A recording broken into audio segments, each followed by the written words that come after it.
Hello दोस्तों, RH mushroom spawn lab and training centre के YouTube channel पे आप लोगों का स्वागत है। दोस्तों, आज की इस वीडियो में हम लोग देखेंगे कि मिल्की मशरूम को किस तरह से लगाया जाता है या फिर किस तरह से उगाया जाता है। साथ ही साथ इसकी देखेंगे कि केसिंग किस तरह से बनती है और कैसे की जाती है। उससे पहले यदि आप लोग हमारे चैनल पर पहली बार आए हैं तो प्लीज़ चैनल को लाइक करके सब्सक्राइब का बटन दबाएँ, जिससे कि हमारी आने वाली वीडियो आप तक मिलती रहे। तो दोस्तों, हम लोग आज मिल्की मशरूम के बारे में सबसे पहले बात करेंगे। हम मिल्की मशरूम लगाने का समय क्या होता है। तो दोस्तों, मिल्की मशरूम जो होता है आपका मार्च के महीने से लगना स्टार्ट हो जाता है और जुलाई अगस्त तक इसका उत्पादन रहता है। इसके लिए जो तापमान होता है वो 30 डिग्री सेंटीग्रेड होता है स्टार्टिंग में, और बाद में जो है 45 से 40 डिग्री होना चाहिए। और ह्यूमिडिटी जैसा कि आप देख रहे हैं कि 80 से 90% होती है। तो इस तरह से ये गर्मी में ही उगाया जाने वाला मशरूम होता है। अब हम बात करेंगे दोस्तों, मिल्की मशरूम लगाया कैसे जाता है। देखिए दोस्तों, अगर आप लोगों ने ऑयस्टर मशरूम किया है तो आप लोग मिल्की मशरूम भी आसानी से कर सकते हैं, क्योंकि मिल्की मशरूम जो होता है वो ऑयस्टर मशरूम की ही तरह लगाया जाता है। अंतर सिर्फ ये होता है कि जब आपका बैग सफ़ेद हो जाता है या फिर फफूंद फैल जाती है तो हम लोग उसमें क्या करते हैं कि ऊपर से बैगों को खोल के उसके ऊपर केसिंग या फिर केस एक टाइप की जो मिट्टी होती है वो बिछाई जाती है। अब हम लोग देखेंगे कि मिट्टी कैसे बिछाई जाती है, वो सारी चीज़ें आज को मैं इस वीडियो में बताऊंगा। उससे पहले हम लोग देखते हैं कि किस तरह से लगाया जाता है। तो जैसे कि आप लोग देखिए, इसमें सबसे पहले हम लोग क्या करते हैं कि भूसे को भिगोया जाता है, जो कि हम लोग ऑयस्टर में जैसे भिगोते थे। तो इस तरह से हम लोग को भूसे को भिगोना है। और भूसा जो आप लोग ऑयस्टर में जिस तरह से भिगोते हैं, सेम आपको वही प्रोसेस पूरा करना होता है कि भूसे को आप भिगो लीजिए और उसके अंदर जो है फार्मलिन और बवस्टीन, इन दो का जो मिक्सचर होता है, जिस अनुपात में आप डालते हैं वही इसमें पड़ेगा। और इसके बाद हम लोग इसको जो है ढक के रख देंगे। और ढक के रखने के बाद जो होगा, इसको 12 से 15 घंटे के बाद निकाल के धूप में सुखाते हैं। ये देखिए, जैसे कि ये फार्मलिन और बवस्टीन का जो घोल है, जब हमारा भूसा अच्छे तरीके से भीग जाएगा तो आपको ये जो घोल है उसी ड्रम में आपको डालना है। इसके बाद क्या होगा, इसको हम ढक कर के रख देंगे। और यही प्रोसेस हम लोग ऑयस्टर मशरूम में भी करते हैं। तो इस तरह से हम लोग ढक के ये रख देंगे। इसके बाद जो है हम लोग क्या करेंगे, 12 से 14 घंटे जब भीग जाएगा तो हम उस भूसे को निकालेंगे। दोस्तों, भूसे को निकालने के लिए आप किसी जालीदार चीज़ का यूज़ कर सकते हैं। अगर कोई जालीदार चीज़ नहीं है तो आप किसी फ़र्श पे निकाल लीजिए।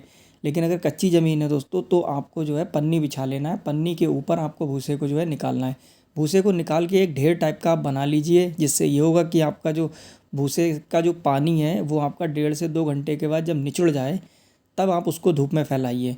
ऐसा नहीं है आप लोग जो है भूसे को भिगोएं और भूसे को भिगो करके जैसे ही निकालें और धूप में डाल दें। ऐसा नहीं करना है। आपको पहले 1.5 से 2 घंटे के लिए उसको भूसे को निकाल के छोड़ दीजिए, जिससे कि उसका जो एक्स्ट्रा पानी है वो निकल जाए। और 1 से 2 घंटे के बाद जब आपका भूसे का पानी निकल जाए तब आपको जो है भूसे में धूप में डालना है उसको और सुखाना है। जैसे कि इस तरह से आपको लोग देखिए सूख रहा है भूसा हमारा धूप में। तो कुछ इस तरह से हमें जो है भूसे को सुखाना है। सूखने के बाद दोस्तों उसमें हमें नमी चेक करना है। नमी जो होगी दोस्तों, जैसे कि ऑयस्टर मशरूम में हम लोग जितनी रखते हैं वही रखनी है। 30 से 40% इसकी नमी होती है। चेक कैसे करेंगे कि आप लोग जो है हाथ से भूसे को दबाएं तो आपका पानी ना निकले और आपके हथेली पे भी पानी बिल्कुल नहीं रहना चाहिए। कहने का मतलब ये है कि आपके अंदर उसमें भूसे में नमी रहे। तो जब इतना हो जाएगा फिर हम उसमें जो है मिल्की मशरूम का बीज मिलाएंगे। तो जैसे हम लोग ऑयस्टर मशरूम का लगाते हैं बीज लेयर विधि से, तो वही लेयर विधि इसमें यूज़ की जाती है। दोस्तों, इसमें कोशिश ये करिए कि लेयर विधि ही लगाएं, क्योंकि ये बहुत ही अच्छा रहता है लेयर विधि से। तो जैसे हम लोग ऑयस्टर मशरूम में देखिए इस तरह से हम लोग जो लेयर विधि का यूज़ करते हैं, वैसे ही आपको जो है भूसे को इसमें भरना है और आराम से जो है इसको दबा दबा के भूसे को पॉलीथीन में भरना है और बीज मिलाते जाना है। 4 इंची आप भूसा लगाइए, फिर बीज लगाइए। तो इस तरह से आप लोग कर देंगे। और ऐसा करना है कि आपको जो पॉलीथीन है वो आपके ऊपर तक भर ना जाए। भरने के बाद आप उसको बांध के रख दीजिए, जैसा कि हम लोग ऑयस्टर मशरूम में करते हैं।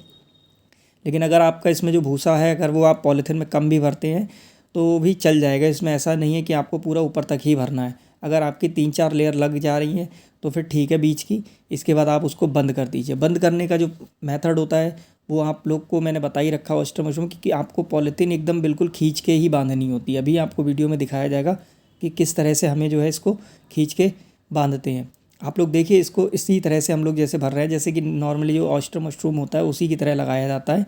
बस इसमें यही अंतर होता है कि आपको केसिंग जो होती है वो करनी है। अब केसिंग ही सबसे टफ होती है, कैसे की जाएगी वो भी मैं आपको आज इस वीडियो में बता दूंगा।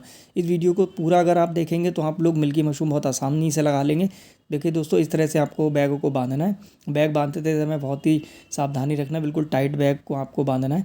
इसके बाद जब ये बैग बंध जाए आपका, इसके बाद आप इस बैग को उठा करके किसी जो है बंद कमरे में या झोपड़ी में जो है 15 से 20 दिन के लिए रख दीजिए, जब तक कि आपका बैग सफ़ेद ना हो जाए। एक चीज़ और दोस्तों आपको इसमें ध्यान रखनी है कि आपको इसमें बैगों में छेद नहीं करने हैं, क्योंकि मिल्की मशरूम हमेशा ऊपर से निकलता है, वो छेदों से नहीं निकलता है। जब आपका बैग सफ़ेद हो जाएगा दोस्तों, तब आपको उसमें केसिंग बिछानी होती है ऊपर से बैग का मुंह खोल करके। तो जैसे कि कुछ बैग ये दिए हुए हैं दोस्तों, देखिए इसमें केसिंग की हुई है।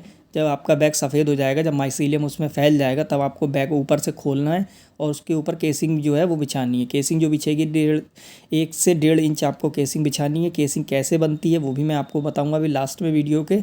और इसके बाद आप लोग दोस्तों इसे वीडियो को पूरा देखने के बाद आप मिल्की मशरूम बहुत ही आसानी से लगा सकते हैं, उसमें कोई भी दिक्कत आपको नहीं आने वाली है। तो ये इस तरह से बैग हमारे हैं देखिए। अब ये देखिए दोस्तों, यहाँ पर जब आप केसिंग कर देंगे तो केसिंग करने के 12 से 15 दिन के बाद आपका मिल्की मशरूम जो होगा वो निकलना स्टार्ट हो जाएगी। जब आपका दोस्तों मिल्की मशरूम निकलेगा तो जो आपके लेफ़्ट साइड में जो फ़ोटो है कुछ इस तरह से आपको जो है मिल्की मशरूम निकलता हुआ दिखाई देगा। और जब आपका मैच्योर हो जाएगा मिल्की मशरूम, तो जो राइट साइड में फ़ोटो है तो इतना बड़ा जब हो जाएगा तो आप मिल्की मशरूम को आसानी से तोड़ सकते हैं। तो ये आपका जो हो गया। अब बात आती है देखो सबसे मोस्ट इंपॉर्टेंट बात जो कि होती है मिल्की मशरूम में केसिंग या मिट्टी तैयार करना। तो दोस्तों इसके लिए हमें क्या करना होता है, 2 से 3 साल पुराना जो होता है गोबर लेना होता है, जो सड़ा हुआ गोबर होता है, आपको ताज़ा यूज़ नहीं करना है। और आपको घूरे की जो काली मिट्टी होती है वो लेनी है, बालू या फिर नदी की जो रेत होती है वो लेनी है। अब किस अनुपात में लेनी है, तो देखिए 2 भाग आपको लेने हैं गोबर के। एक भाग जो लेना है आपको घूरे की जो काली मिट्टी होती है, एक भाग उसका लेना है। और बालू या फिर जो नदी की रेत होती है, एक भाग उसका लेना है। कहने का मतलब है अगर आपका 2 किलो अगर गोबर है तो 1 किलो आपकी घूरे की मिट्टी होगी और 1 किलो ही आपकी बालू या रेत होगी। इसको आपको अच्छे से मिला लेना है। मिला करके जो है आपको स्ट्राइल करने के बाद ही उसमें जो है बिछाना है। स्ट्राइल करने के लिए आप लोग फॉर्मेलिन और बवस्टीन का जो घोल होगा उसका तैयार करके ही उसके ऊपर जो है बिछाना है। ये आपका जो है मिल्की मशरूम की ये इस तरह से आपकी केसिंग तैयार होती है। कुछ लोग जो होते हैं दोस्तों केवल गोबर डाल देते हैं और फिर बोलते हैं कि उनका मिल्की मशरूम नहीं निकला, क्योंकि मिल्की मशरूम में दोस्तों सबसे इंपॉर्टेंट बात होती है कि केसिंग मिट्टी की वजह से क्या होता है कि कभी कभी केसिंग में आप गलत करते हैं, तो इस वजह से जो है मिल्की मशरूम नहीं निकलता है। और मिल्की मशरूम लगाने के बाद आपको क्या क्या सावधानी रखनी है वो भी मैं आने वाली वीडियो में आपको बताता रहूँगा। तो इस तरह से दोस्तों आज हम लोगों ने देख लिया कि मिल्की मशरूम किस तरह से लगाया जाता है। इसी प्रकार की और वीडियो देखने के लिए हमारे चैनल से जुड़ने के लिए चैनल को सब्सक्राइब कर मिलते हैं मशरूम से संबंधित अन्य वीडियो में।